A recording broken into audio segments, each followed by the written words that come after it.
Análise bem feita está sendo feita hoje aqui pela economista Luciana Caetano do que é a situação que o Brasil vive, de uma maneira simples para você entender. E aí ela parou num determinado ponto que eu queria que ela continuasse.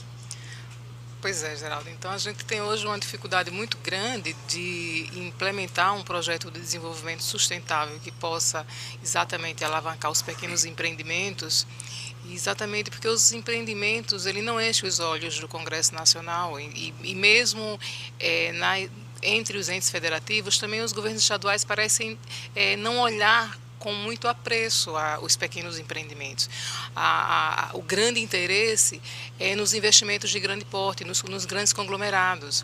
E aí a minha suspeita, inclusive por tudo que tem acontecido no país e que a gente tem visto, essa relação um tanto quanto promíscua entre o público e o privado, esse índice elevado de corrupção que acaba comprometendo o processo de desenvolvimento tanto do país quanto também dos entes federativos e dos municípios. Está aprovado aí, né? Exatamente. Tá aprovado. Então, se a gente tivesse o compromisso com o desenvolvimento local e com o desenvolvimento sustentável do país, certamente nós teríamos um projeto de desenvolvimento capaz de acolher os pequenos empreendimentos, tanto com a política fiscal como a política monetária, direcionada numa perspectiva de você gerar emprego e renda localmente e evitando o fluxo migratório para as grandes cidades, o superadensamento em cidades que já não suportam mais e comprometendo inclusive trânsito, causando problemas de toda ordem, inclusive ambientais, mas a gente não vê nenhum projeto que acolha, que contemple isso. Por quê? Porque não é rentável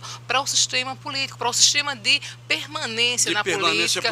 E isso faz com que não haja nenhum empenho. Por quê? Porque isso não gera financiamento de campanha e aí você acaba tendo um comprometimento do próprio processo de desenvolvimento do país, já que o país é formado por essas partes menores. Com certeza. Então, se você não tem uma boa gestão no município e nos estados, obviamente que o todo, que é uma composição das partes menores, tende a ter também um desenvolvimento comprometido e mais ainda, a gente vai ver que essas diferenças se acentuam à medida que você tem melhores e piores gestores. Então, existem regiões em que você tem melhores resultados. Você compara o estado de Santa Catarina com o estado do Piauí e o estado de Alagoas, você vai ver a diferença. A diferença é grande. Claro que você tem aí outras variáveis, como, por exemplo, a própria intervenção do Estado Nacional, historicamente, favorecendo mais uma região do que outra. Mas a gente precisa responsabilizar os gestores locais, porque eles têm uma parte dessa responsabilidade. É engraçado, quando você fala na responsabilidade do gestor local, e eu defendo, por exemplo, a questão da produção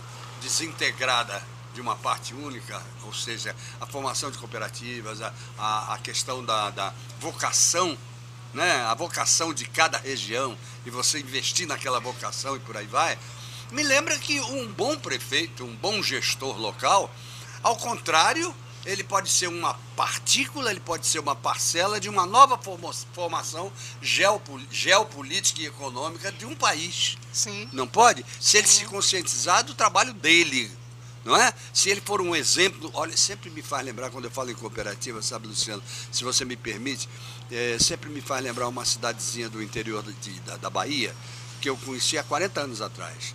E essa cidade, o prefeito era um deus. Por quê? O prefeito fez o seguinte: a cidade era muito pequena, vivia da agricultura e vivia de um mercado, e esse mercado vendia lá para o mercado municipal. Ele fez a cooperativa para os produtores, dentro das famílias. As famílias mandavam as mulheres para o mercado, transformou o mercado também em cooperativa, transformou a cidade. A cidade era uma grande cooperativa. Não, e você você reduz enormemente a desigualdade social naquela região. A desigualdade social. Ou seja, o índice de higiene cai naquela região. Claro. Por quê? Porque na hora que você permite que todo mundo gere autonomamente renda e dignamente, perfeito, sem ter que fazer as transferências de renda, então você tem aí, você dá mais dignidade, dá mais autonomia, você aumenta a autoestima das pessoas. Então você efetivamente contribui com o processo de desenvolvimento, claro, de uma forma sustentável no longo prazo. E não é a centralização. A gente cometeu um erro. Historicamente, o Brasil sempre fez isso. Se você pega desde o governo de JK até os dias atuais, sempre se apostou na concentração. Perfeito. Na concentração geográfica, na concentração no número Concordo pequeno com de você, concordo. concordo. Na formação de monopólios e Isso. oligopólios, acreditando que isso era o modelo para competir com o mercado internacional. Esse foi o grande erro, porque os males sociais do Brasil hoje estão atrelados em grande medida à concentração de riqueza, Não porque tenha dúvida. é fácil concentrar, mas é muito difícil a descentralização, porque ela implica numa briga que o governo tem que comprar com quem tem hoje um Não patrimônio tenha mais alto e a dúvida. renda mais alta. E me diga uma coisa, quando se dizia antigamente, eu estou falando da década de 40, de 50, que você não era nem nascida, mas se dizia, o Brasil é um país essencialmente agrícola, e se respeitava a agricultura desse país, se respeitava, né? Tanto que nós já tínhamos, naquela época, desde Getúlio Vargas, Ministério da Agricultura, Sim, e por aí sim, vai. sim. Né? Por que a chamada industrialização do país afogou o sistema agrícola do país também? Sem a formação de estrada, sem estrada de ferro, sem locomoção, sem escoamento de produção, nem nada. Eu não acredito que ele tenha afogado, mas o grande problema é que, ao invés de se apostar na descentralização, a gente aposta cada vez mais na concentração latifundiária. Exatamente. Então, para mim, a saída, seja na atividade agrícola ou na atividade industrial, a grande saída para o Brasil não é reproduzir o modelo da formação de monopólios e oligopólios, mas, ao contrário disso, você descentralizar numa perspectiva de você conseguir distribuir melhor a riqueza. Perfeitamente. E você só distribui melhor a riqueza se você acolher os pequenos empreendimentos, porque eles são muito mais geradores de emprego e renda do que os grandes conglomerados. Muito mais. É aquele negócio, né? Eu quero pouco de muito.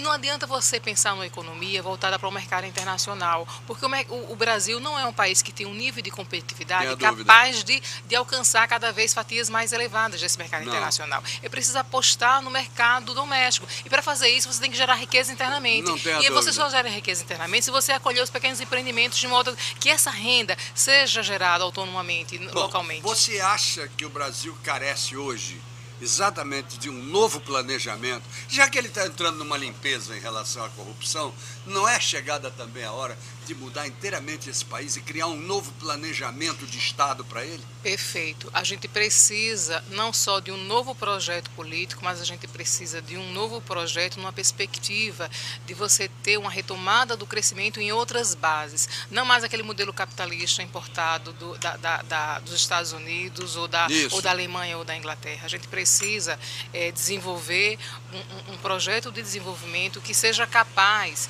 de fazer com que o Estado Nacional chegue até as periferias e não com a distribuição direta de renda, mas criando oportunidade de geração de renda autonomamente e fazendo com que os estados periféricos se integrem à economia nacional, não de forma subordinada, mas que haja um certo grau de importância dos estados menores, no sentido de se agregar ao centro dinâmico, que hoje continua sendo o Estado de São Paulo, mas não mais na condição de Estado, de economia subordinada. Então, essa integração, para mim, só seria dada se o governo criasse uma melhor infraestrutura, e aí, obviamente, você tem que ter uma parceria entre o governo nacional e os entes federativos, numa perspectiva de que todo o investimento que foi feito no passado, concentrado na região sudeste, que hoje fosse também estendido para os outros estados, numa perspectiva de você criar cadeias produtivas organizadas em todas as regiões. Muito bom. Porque esse isolamento é exatamente o que faz com que a pobreza seja muito alta em alguns estados e em algumas regiões. Agora, paralelamente, aqui está acontecendo o objetivo de se criar um modelo como esse, e aqui está um negócio chamado educação. Isso tem que acontecer até que haja um equilíbrio paralelamente, não é? Exatamente. Porque sem educação, mesmo a básica, só não se faz nada nesse país. Exatamente. Não é capacitação, qualificação. Exatamente.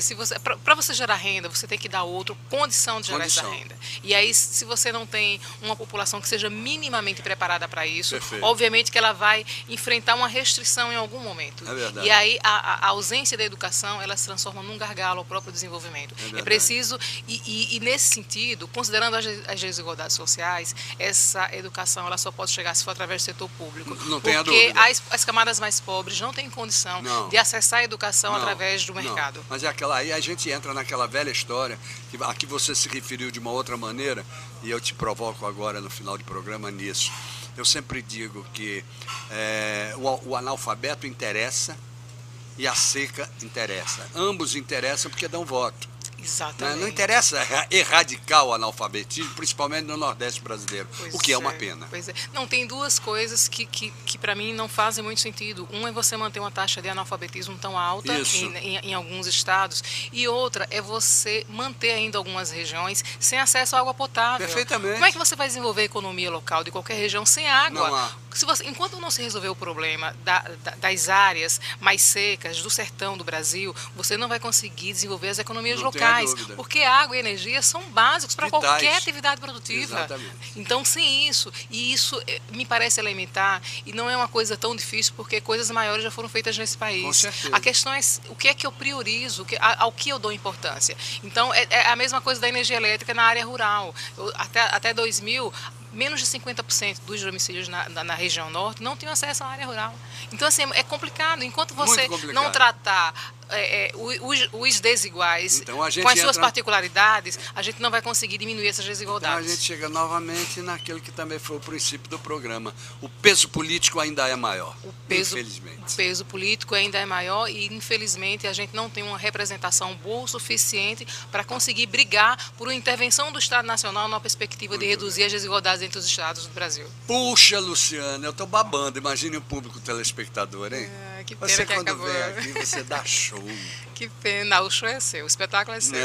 Muito pelo contrário, eu fico babando com vontade de puxar mais, que o programa que seja você mais pede. comprido, que a gente consiga deixar esse telespectador cada vez mais bem instruído, porque falar de economia não é vir para cá com economês. Eu acho que falar de economia é isso, é mostrar o chão, para que ele possa entender onde é que está o pecado. Você faz isso. Obrigado por ter vindo. Eu que agradeço pela oportunidade. É sempre um prazer muito grande conversar com você. Obrigado, meu amor. Obrigado mesmo. Obrigado a vocês também que estiveram conosco até agora. Até amanhã, né? Até amanhã, se Deus quiser, com mais um bate-papo com o Geraldo Câmara. Ele mandou dizer que quer, e quando ele manda dizer que quer, todo mundo já sabe. O encontro está marcado. Então, liga lá, ok? Obrigado, gente.